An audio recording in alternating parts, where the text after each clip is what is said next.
Hi guys, happy Wednesday. Welcome to Wasted Lunch. I'm Paul McVay, and it's very hot today. It's very hot outside. I guess we are having a record-breaking temperatures for this time in summer here in Northeast Ohio. But that's what I hear on the radio anyways. What's going on, guys? I got my coffee here, got my smokes. I'm ready to chit-chat with you guys. Anybody wants to hop on there? Joe, what's happening, dude? Hope you're staying cool today, because it's pretty damn hot out there, ain't it? Man, yeah. Went running today, back and forth to Canton.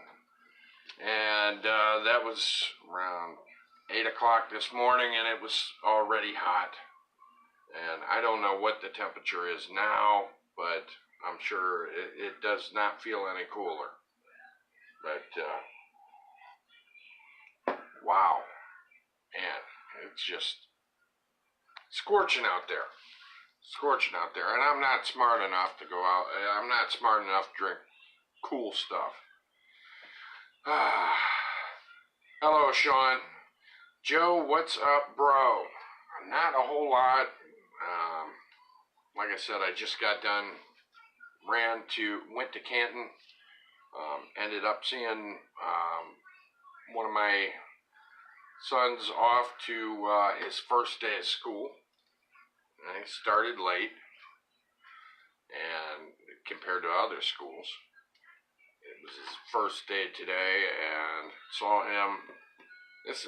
What was exciting about it is my son lives with his mom, so I have never actually seen him off to school, not once. So what was really cool today was I saw him off to his first day of school, and so that was exciting for me. It was exciting for him.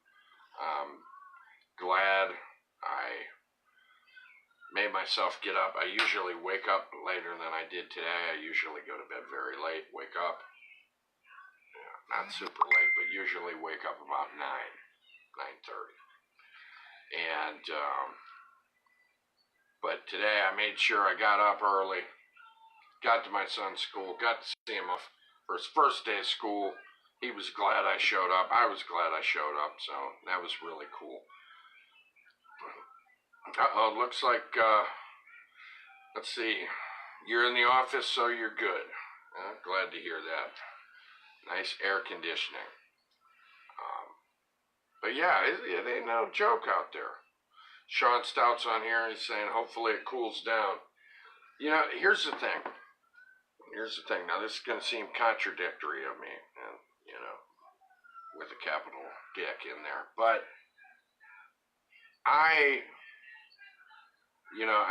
I'm griping about the heat on one hand, but then again, I'm going to say this too.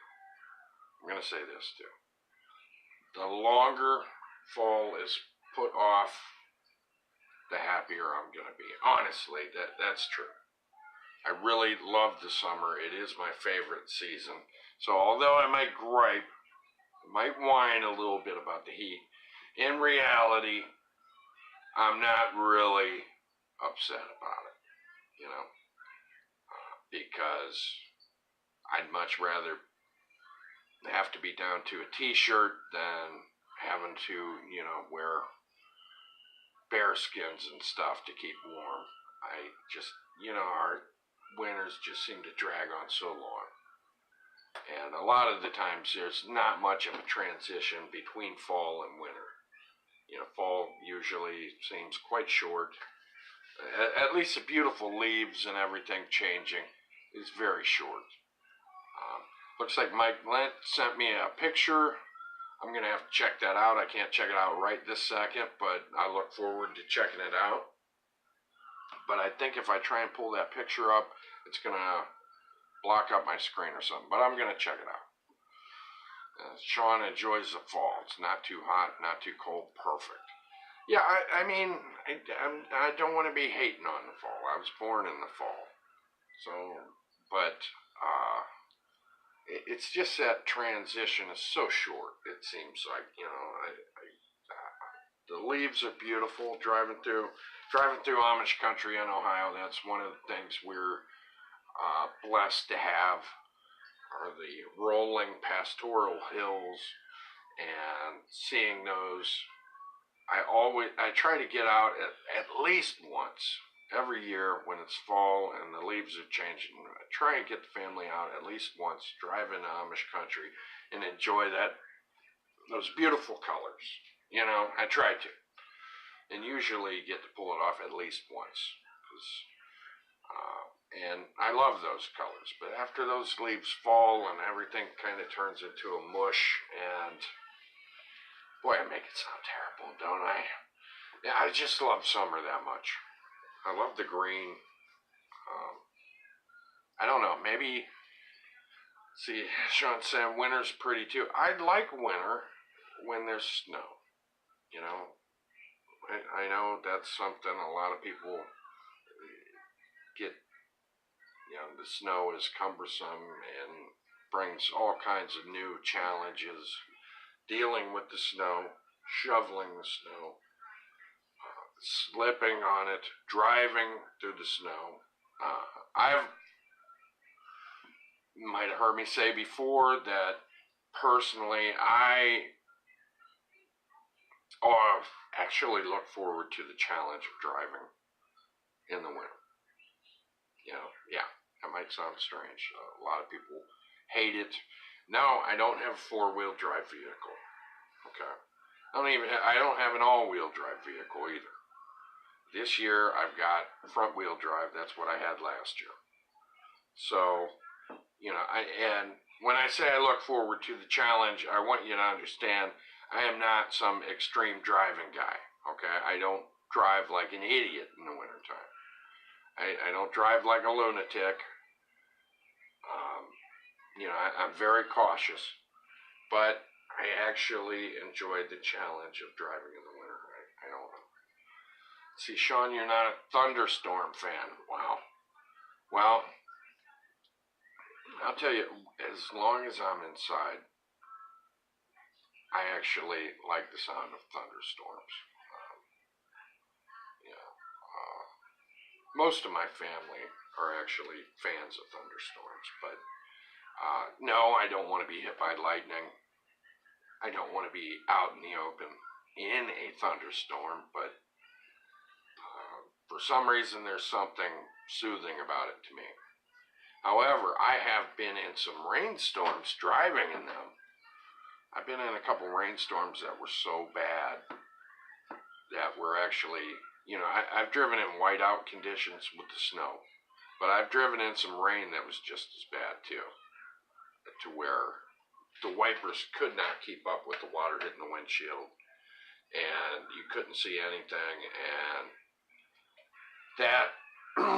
that is a scary situation at times. That can really be tough, especially if you're on a big freeway and you can't see anything. You can't see the cars in front of you. You can't see what's behind you, and you're driving, and all you're doing is praying that everybody else is driving as slow as you and being as cautious as you, because you can't see what's in front of you.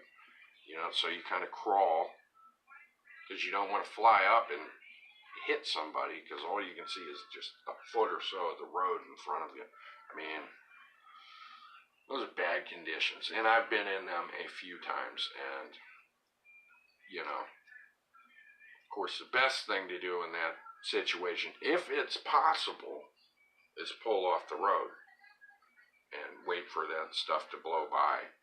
But sometimes, in some roads, you can't pull that off. And that's scary because, especially when you're in a car, minivan, or a smaller, car, and you see semis or hear them and then see them right beside you flying past you, and you're thinking, how in the hell can these guys be driving like that in this shit? But yeah, that's not a lot of fun. I forgot that this mug actually contains water, and this cup contains coffee. So when I went to drink it, my brain was expecting coffee and tasted cool water, and my mouth told me, that's not cool, Paul. It's not cool at all. So now I got the coffee. That's coffee. Okay. See, this earlier had coffee in it. Now it's got water. Switched it over. I was trying to lay off the caffeine for a second, and as you see, I just went ahead and threw coffee in another mug. But, yeah, a little too much coffee gets you kind of twitchy, you know. But, yeah, the seasons, I don't know. It seems like as I get older, things change a little bit, maybe. I've become more of a fan in the summer. I've always liked the summer. I mean, hell yeah, when I was a kid, you know, summer, no school, of course I'm going to love it. But, you know, I don't know, I guess as I'm getting older, the winters seem to wear on me sometimes. Water's good for me. Yes, you're right, Sean, it is good for me. Sometimes I don't drink enough of it. A lot of the times, most of the water I'm getting is from coffee, which, of course, we know is not that good for you. You actually dehydrate from it because coffee, you know, the caffeine's a diuretic, so your body just expels most of it, so it's not good for you. But, got a question. Any of you guys ever watch Flipper?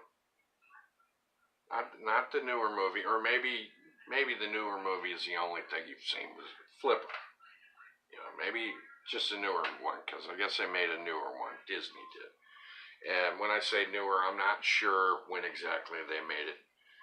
Oh, there's my wife. Hi. Hi, honey. Hi, babe. How you doing? She's out and about.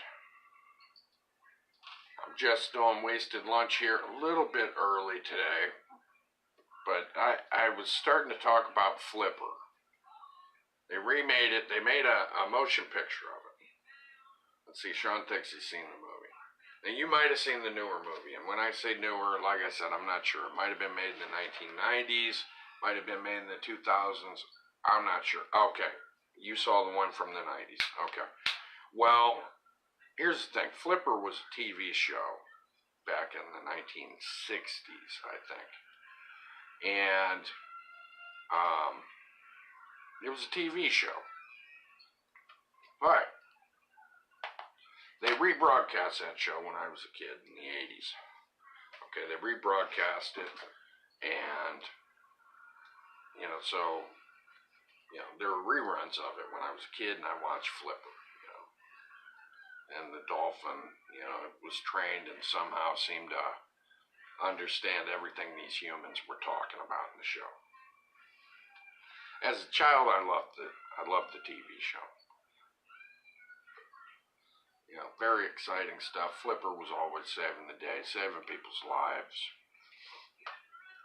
I think one of them, Flipper found an old marine mine floating in the water. Teresa says, Flipper is good with Miracle Whip. Yum. My wife is convinced Flipper is a fish. But we all know better. But, yeah, Flipper is always saving the day and everything. And, of course, got these little kids that love him and they know Flipper and teach him tricks and all kinds of things. Now, there was another show. It was very similar to Flipper, which I think was actually older than Flipper. Okay, but if you yank the dolphin out and you throw a dog in there, what you had was a show called Lassie. Okay, and that was another old show. I think it probably was actually older than Flipper. Okay, but Lassie was about a collie. That was Boy's pet, and that damn dog saved the day. See, Sean's also seen Mr. Ed. Yes. Of course, Mr. Ed, the classic about the talking horse, Mr. Ed. And Teresa's saying it doesn't matter, it still tastes like chicken. Well, I can say proudly I've never eaten dolphin. Or would I? Eating dolphin. Dolphin tastes like chicken. But, yeah. So Flipper and Lassie are kind of... I was just thinking about this the other day. I was telling my daughter, she's 7, I was telling her about Flipper. And then I started thinking about it, and I'm like, there was a show called Lassie, too, and I start telling her about it, and then I'm like, well, shit, Lassie and Flipper are, like, damn near the same show, only the animal's different, you know? Oh, thank you. Thank you, Sean, for complimenting me on my shirt. Yes, I'm very formal today. Got my tie on and everything else. But yeah, Flipper and Lassie. Did you guys ever see Lassie? That was an old show. You know, I mean, when I was a kid, it was an old show then. You know, reruns. But back in those days, when I was a kid, I mean, if it was on TV, you watched it. You know, even if it wasn't necessarily your forte or your cup of tea, I guess. You still watched it because there wasn't a whole hell of a lot on TV, you know. Okay, Sean, you did see Lassie. Well, then, you know, you understood Lassie somehow miraculously seemed to understand everything everybody was saying and was another dog that saved the day. You know, his owner, I believe his name was Timmy. And Timmy always got into shit, you know, pissing about where he shouldn't and messing around with stuff, and trouble always came his way, and Lassie saved the day time and again. Lassie was a big deal, I guess, especially back when it was, you know, current. See, Sean, you used to and still watch reruns of old shows. Well, that's cool. There's been a lot of good old shows. I started watching, and, you know, this is where, you know, some of you might be like, what the hell is wrong with you? It's the show I used to watch, and my wife and I watched some old reruns of it the other day. Laverne and Shirley. Remember that? You guys remember that? Ever watch that old show? About the 2 young ladies worked in the brewery, Schatz Brewery, over in Milwaukee.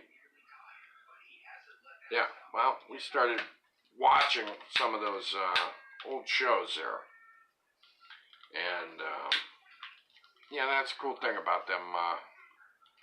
Oh, look, Teresa says Lassie was good eating too, but a bit stringy. Oh, my gosh. Oh, jeez. Now yeah, well, I guess Lassie would be like Chinese cuisine or Korean. They eat lots of dogs over there. I had a friend, though, from China who, yeah, here we go. Joe's saying people always understood Lassie for some reason, too. Yeah, they did. They did. It's weird how, you know, so much you were just supposed to take for granted watching it. But the movie was so much more about just entertainment back then, too. I mean, a lot of things could be just given, and you were just supposed to roll with it because TV was sheer entertainment. Nowadays we've got TV shows where where the makers of these TV shows, you know, do real research into stuff before they make these TV shows. Okay, Joe's coming back about Laverne and Shirley. Lenny and Squiggy were hilarious. Yes, they were. And as a kid, Lenny and Squiggy were my favorite part of the show. You know, they'd pop into the girl's apartment, and Squiggy would be, hello!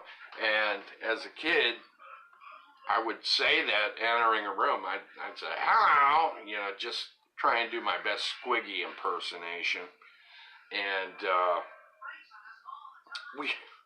Which, speaking of Lenny and Squiggy, one of the episodes we watched, the brewery was holding a talent show.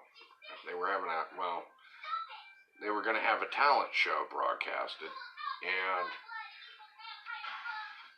the brewery employees were trying out to be on the talent show. Well, Lenny and Squiggy had a musical act, and it was, I believe the title of their group was Lenny and the Squigtones. Yeah, Lenny and the Squigtones. Yeah, it was, and they were pretty good because, you know, the guy who plays Lenny, I believe his name is David McKean, is an actual musician who ended up, you know, if you recall, starred in the movie Spinal Tap. This is Spinal Tap, which at the time was about a fictitious heavy metal band. Okay, but then they actually, you know, they became popular through that movie, which was, in my opinion, a hilarious movie. And they ended up actually doing some real shows live for people. So, yeah, David McKean, who played Lenny, oh my gosh, I'm trying to think of his last name in the show. Oh my gosh, I can't. Kognowski, or something like that. And I can't remember Squiggy's real name. Well, his name in the show, what his real name in the show was, but Teresa said Squiggly Wiggly, and that would be a reference because one of the episodes we saw, Shirley's mom is on the show, comes on to the show, and keeps referring to Squiggy as Squiggly Wiggly. Let's see. Yeah, Lenny and the Squigtones, dude. Lenny and the Squigtones. I can't remember what their song was. It was pretty funny, though. And Lenny was playing the guitar, which, of course, he can really play. And Squiggy was kind of, he was singing with Lenny. And at the end of their act, Squiggy grabbed his clarinet and obviously does not know how to play a clarinet because it sounded ridiculous and horrible. But, yeah. I think it'd be cool to have a Lenny and the Squigtones t-shirt or something like that. I think that'd be great. But then again, hell, I'm such a nerd about it. I'd like to have a Shots beer t-shirt also. I think that'd be pretty rad. Or Beer Stein or anything. Okay, here, Teresa's helping me out with this. Their names are Lenny Kuznowski and Andrew Squidman. Thank you. Andrew Squidman and Lenny Kuznowski. Thank you, dear. That's why I married her, because she could tell me stuff like that. Yeah, Laverne and Shirley. Classic TV. But I loved everything about it. I loved the sets. I wasn't so hot about it when they moved to California, though. You know, something was different. Obviously, the set was different, but the feel of the program was different. You know, so much of that show was about the setting, about being in Milwaukee, and I loved the Pizza Bowl. You know, most of the characters were still in the show when they moved to California, but a lot of the character of the show seemed to be missing when they did the California move. I remember as a kid not being too thrilled about that, but it is what it is. But I like when they lived in Milwaukee. You know, I loved the Pizza Bowl, the hanging out there. You know, that was like one of the big. The Pizza Bowl was as important as their apartment. You know, I mean, it was featured in that show all the time. I love those sets. Love those damn sets. I like their apartment. I like the Pizza Bowl. Good stuff. and watched the actual episode where Lenny and Squiggy actually moved into the same apartment building as Laverne and Shirley, and that was cool because their reaction. They ended up getting Lenny and Squiggy used Laverne and Shirley. They used them as references to move into their apartment building. See, Teresa said, "Love you. Gotta get my man. Love you too, dear. Look forward to seeing you. Be careful driving." Yeah, that episode was really cool where they move in, because I don't remember ever seeing that one, but saw that, and they were used to vouch. They put down Laverne and Shirley's name to vouch for them for moving into this apartment building, and of course Laverne and Shirley were not excited about that, weren't happy about that, but they were put on the spot, so they ended up sort of vouching for them, and Lenny and Squiggy moved in upstairs into an apartment. And, that's also where I first got to see Squiggy's big stuffed iguana. I can't even remember the iguana's name, but, he's got that big iguana that ends up popping up in the show every now and then. Which, and then there, speaking of the iguana, that makes me think of, Shirley, Laverne had her big L's on all her clothing, and then Shirley had her boo-boo kitty stuffed cat. But that was fun revisiting Laverne and Shirley after not seeing the show for years. I haven't seen it since I was a kid.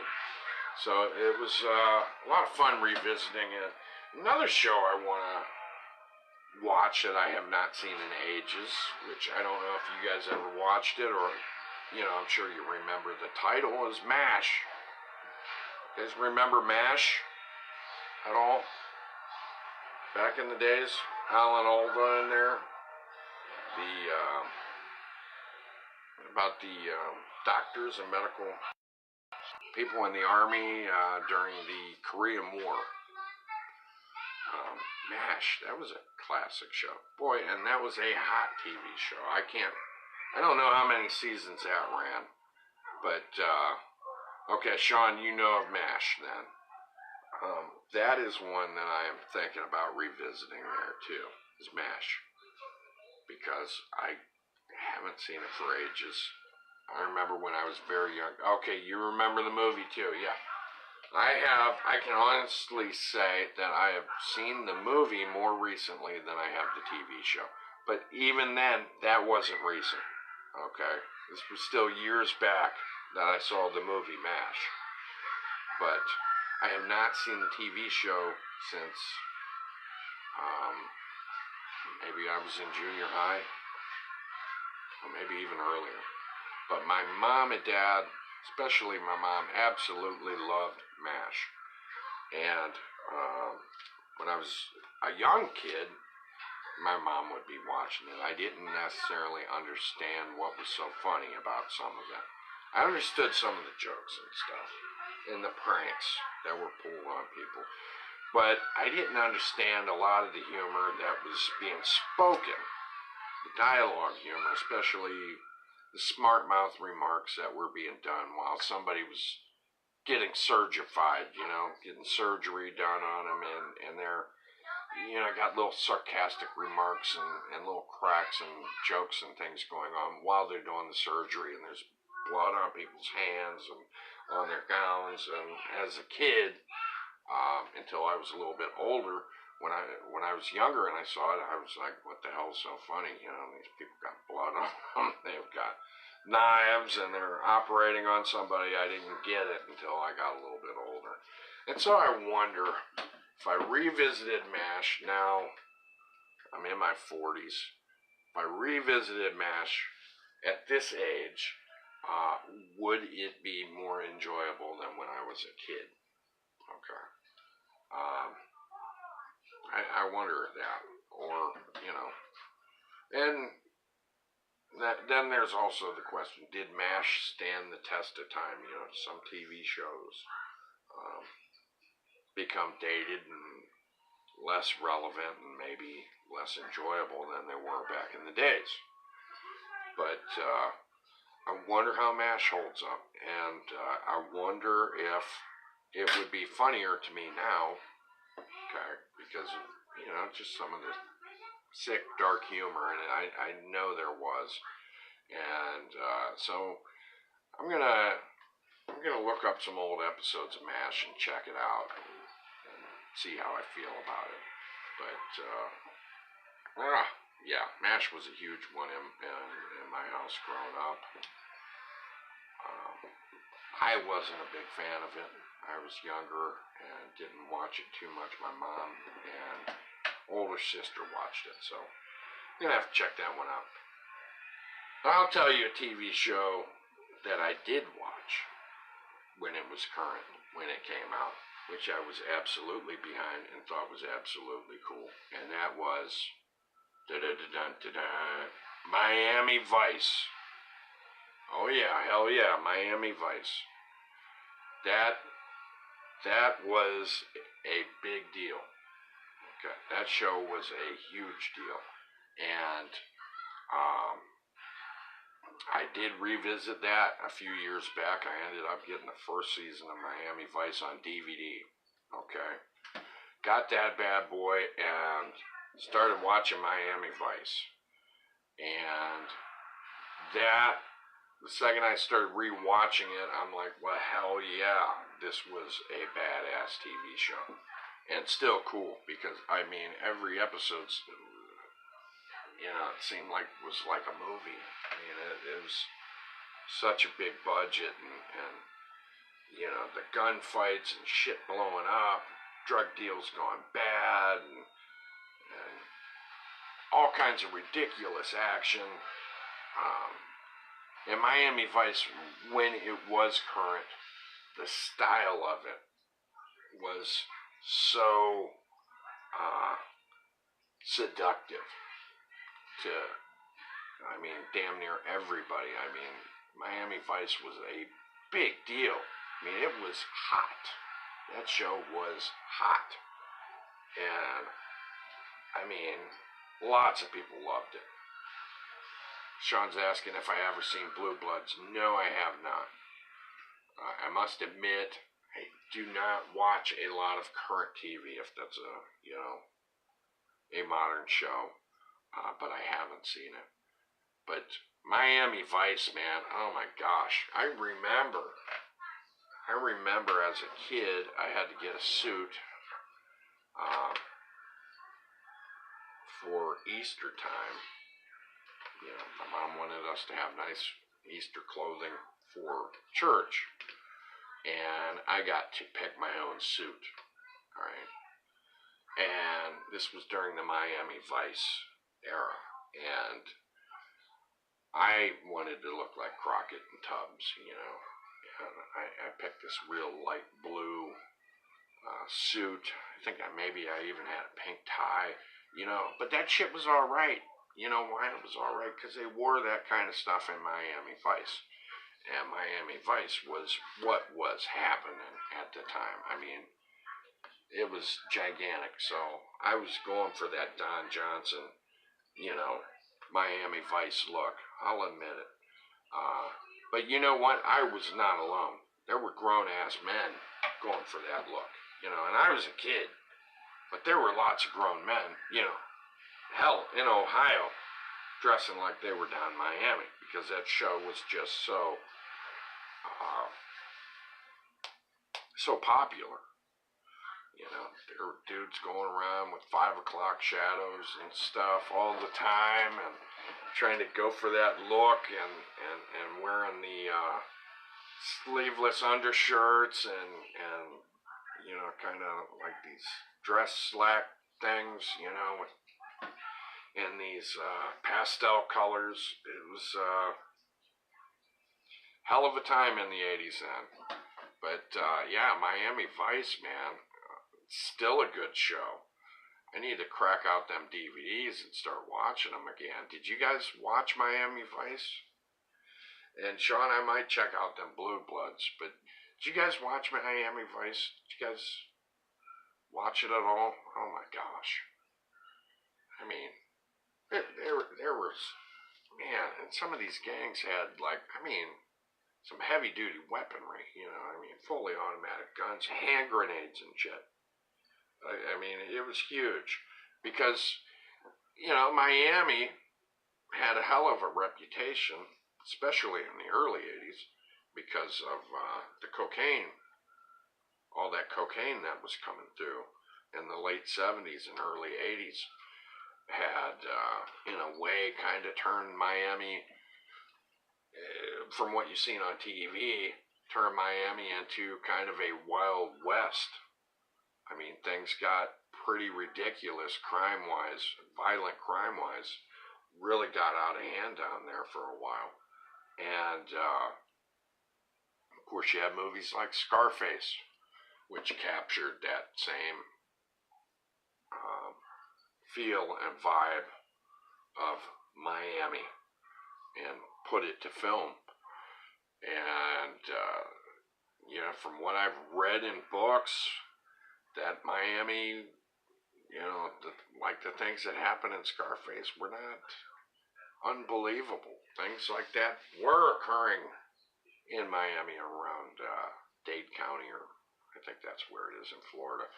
Crazy shit was happening like that with the shootouts and sieges on drug czars' palaces, and I mean, it's all kinds of crazy violence, and because of, you know, all because of cocaine.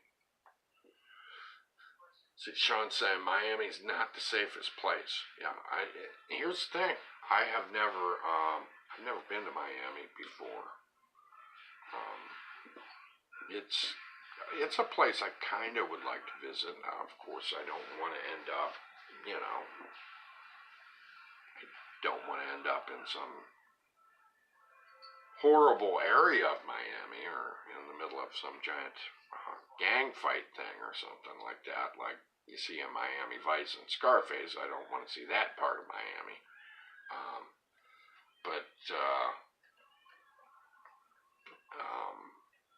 You know, I'd love to see the beaches down there. Looks gorgeous.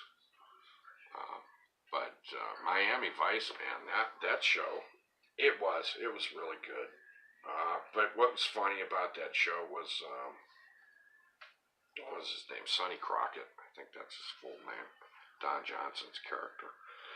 It seemed like damn near every episode he'd meet a new chick. And, you know, it'd get real serious with this new chick or whatever. It was like the broad of the week with him.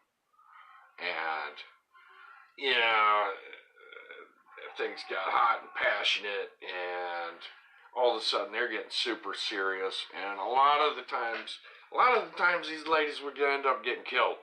All right, he'd get attached to some lady, and it'd be like a big deal. Like, I've never been attached to somebody like this, never been that into, you know, somebody, and she was really special, and that she ends up getting killed because of, you know, some criminal tragedy or whatever.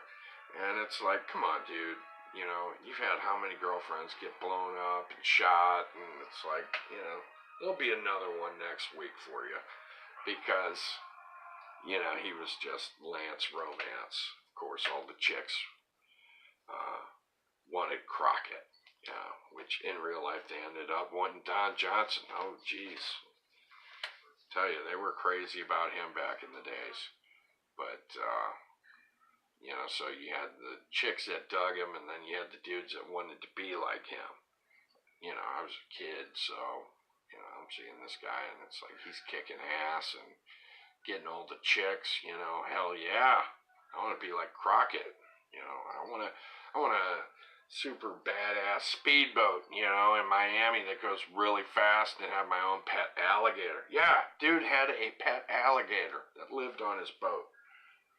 Completely ridiculous, you know, especially now as an adult. I look back and think, you know, oh my gosh, it's totally absurd. But, you know, back in the 80s, And I seen that shit, you know, it was not absurd. It was cool.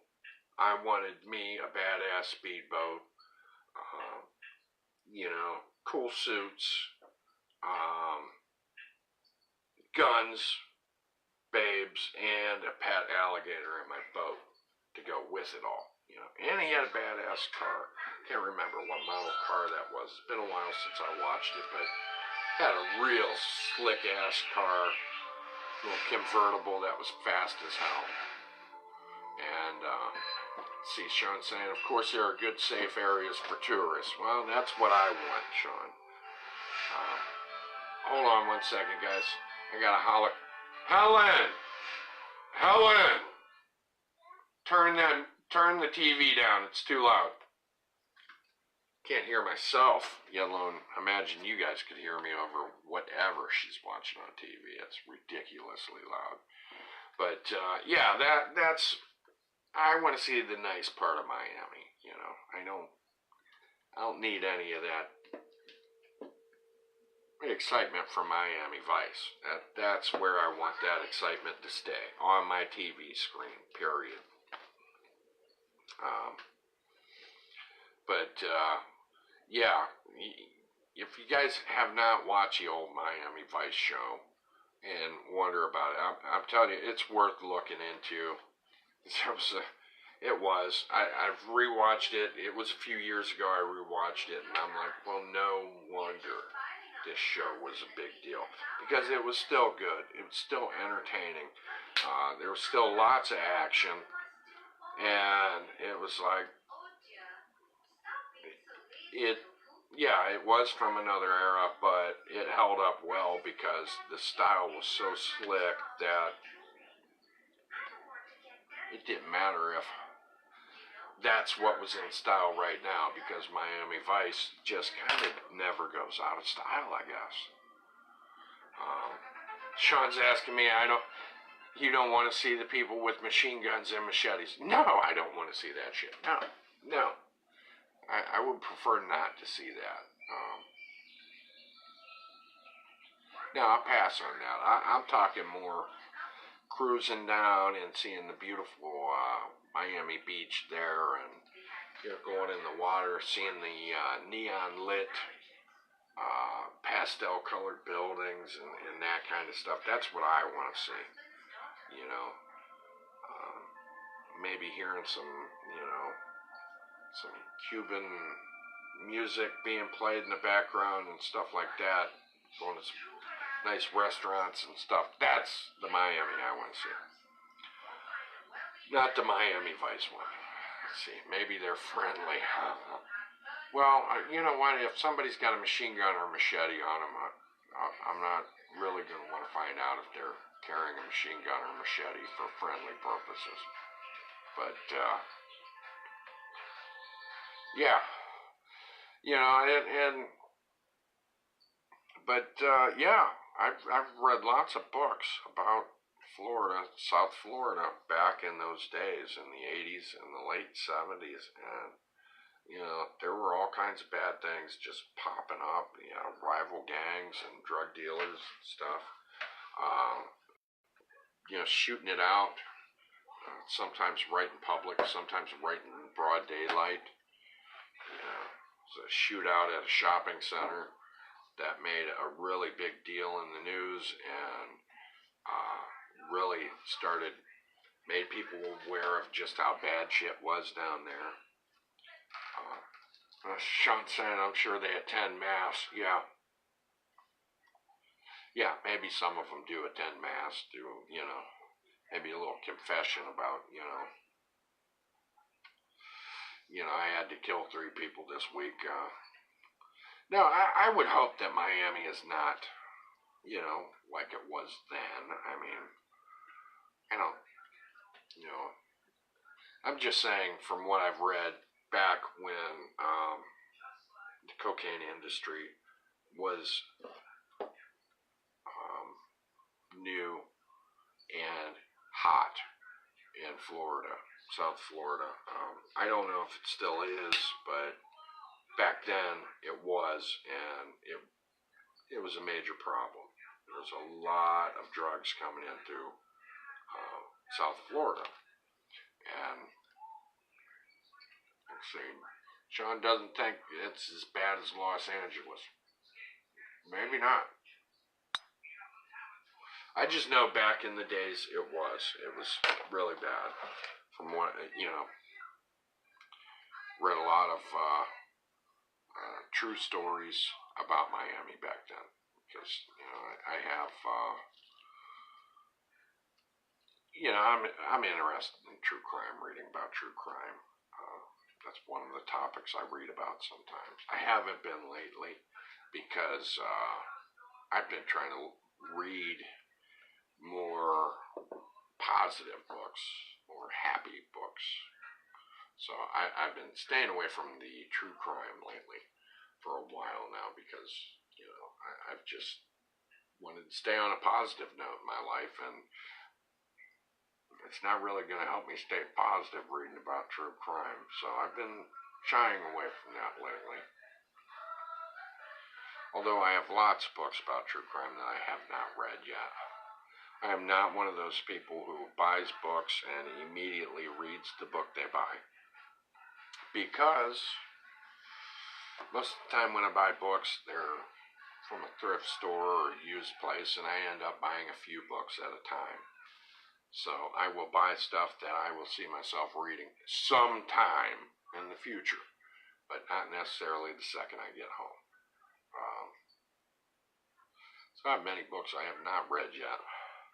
Still have an interest in reading when the right time comes, and the right time for true crime is not right now.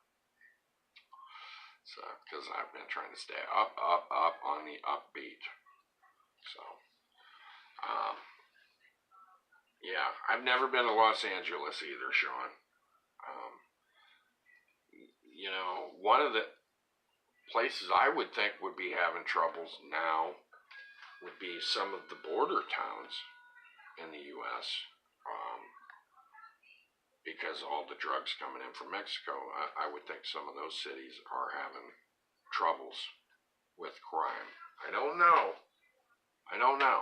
But I know right across the border,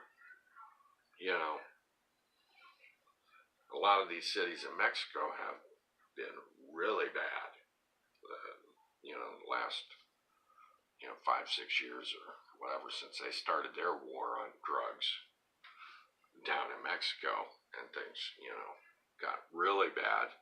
And a lot of these cities just right across the border from us have turned into, war zones at times. So you would think there'd be some spillover into the United States. You would think so. Maybe not. Maybe most of it is taking place right across from us in Mexico. I don't know. See, what about Detroit or Chicago? Yeah, Detroit is a city that has, in my lifetime, always been a rough city. Always been. It's always been notorious for being a rough city, and the numbers, if the numbers are true, statistically, it's been a bad city. It's been a rough city for a long, long time, too. Chicago, they've been having a hell of a lot of problems the last few years, haven't they? And, it's funny because there's so many wealthy people in Chicago, too. There's so many people who have money in Chicago. It's not like Detroit, a town where, all the good jobs are gone. Detroit is kind of, Detroit's like a lot of cities in the Rust Belt that, had so many people in it with so many jobs, and then boom, most of those jobs are gone. Industrial, jobs are gone, and now you've got all these people with no jobs, and there ends up being problems. That's happened in a lot of places in the Rust Belt. You know, Youngstown, Ohio, Cleveland, Ohio. You know, Detroit, I think at one time had like almost 2 million people or something like that. And, you know, they've lost over half their population in like 30 some years. And the same thing happened with Cleveland. You know, at one time they almost had 1 million people. Now they've got, you know, less than half that, I think now. It's something crazy. People just getting the hell out of Dodge. And the people who had money and still work in those areas don't live in the city. You know, they've taken flight to the suburbs a long ass time ago. And it's left all these schools, you know, all these empty schools, you know, in cities like Cleveland and Detroit, because there aren't enough people to fill these schools, so they start bulldozing all these schools, and houses end up empty and being used for bad things, you know, become, you know, at best, places for homeless people to live at worst, you know, dens for gangs and dope houses and stuff. So, you know, Detroit's bulldozed a shitload of houses. You know, there's a lot of Detroit looking like prairie land right now. And Cleveland has bulldozed a lot of houses and buildings. Cleveland was an industrial powerhouse, too. You know, Detroit was famous for its automotive industry. Cleveland had they had an automotive industry, and they had all kinds of industries. I mean, they had steel, and they had all kinds of factories that made everything. I mean, made tools, made,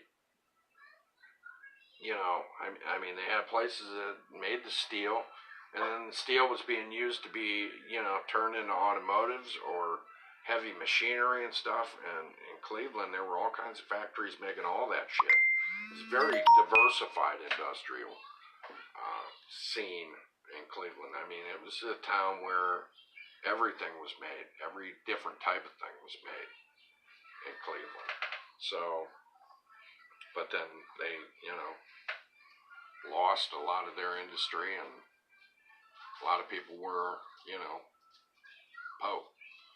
see, yeah, now Detroit's famous for its crime problem. Yep, that's, and it's been that way, I think, since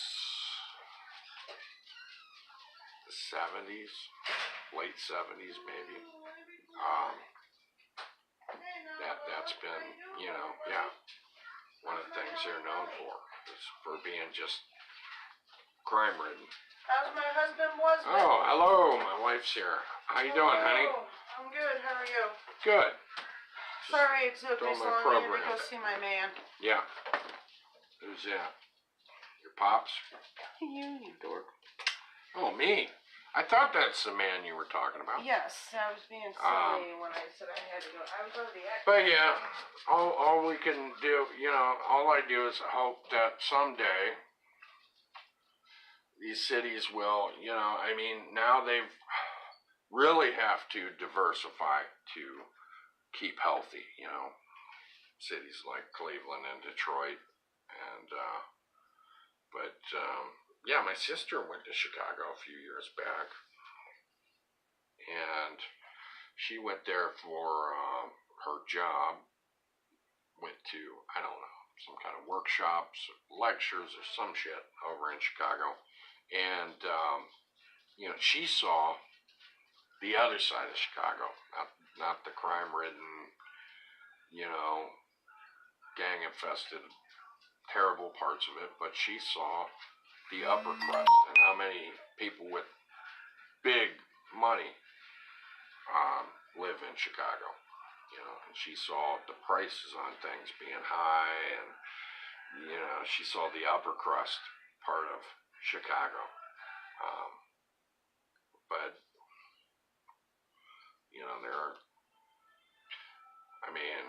don't know. I don't know what the future holds in store for places like Chicago, whether they're just going to keep shrinking and shrinking and shrinking and shrinking or not. I mean, Youngstown was one of the big steel towns. And now... What's that? Did you guys eat? No. Well, Helen, no. Youngstown was, steel center. One of the big steel centers, like right behind Pittsburgh. And now they've got a population smaller than Canton, Ohio. So, and with that, over the years, major crime problems in Youngstown. But now, I mean, it's just shrunk and shrunk that, I don't know, I haven't been there for years. But, like I said, the population is now less in Canton. So, which I would have never believed that would have ever happened, but it did. Because people with enough money to get out are going to get out, and they're going to go, and they're going to find work somewhere else. And then, of course, those people who end up being stuck in their situation because of not having money and, end up living somewhere where they can afford but isn't necessarily the safest place to live. I've done it. Lived in places before that, very hell. affordable. Oh. Yeah. Trish said it's called hell, but I've lived in some places where not too proud to yeah, admit it. I wouldn't want to go back and live in them again, but at the time, it was the only place I could afford to live. So, that's another problem people have, being in a financial rut.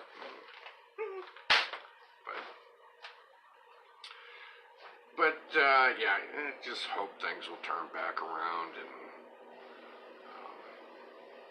I don't know.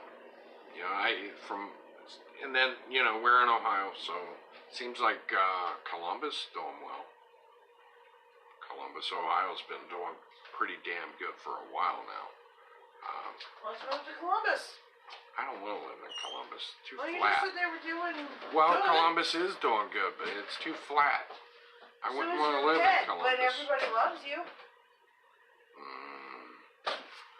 I wouldn't want to live in Columbus. Sorry, too flat. I came home with smart aleck attitude? Yeah. Oh, yeah. Nothing wrong with that. No. But yeah, I don't think I'd like Columbus.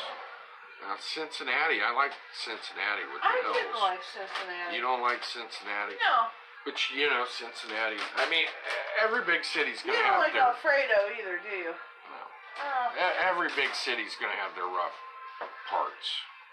And, Cincinnati has its share of those, but I think Cincinnati's a beautiful town. With all the old architecture and the hills, and yeah. I've always thought Cincinnati was interesting. But Columbus, not so much. It's just too flat for me. Why do I have all these beans? Pittsburgh. Always like, Pittsburgh. Always loved that town with the hills. And, yeah. It's nice. But, yeah, it's not all bad. It's not all bad. I mean, hell, the town I grew up in actually has more people living in it now than when I was a kid.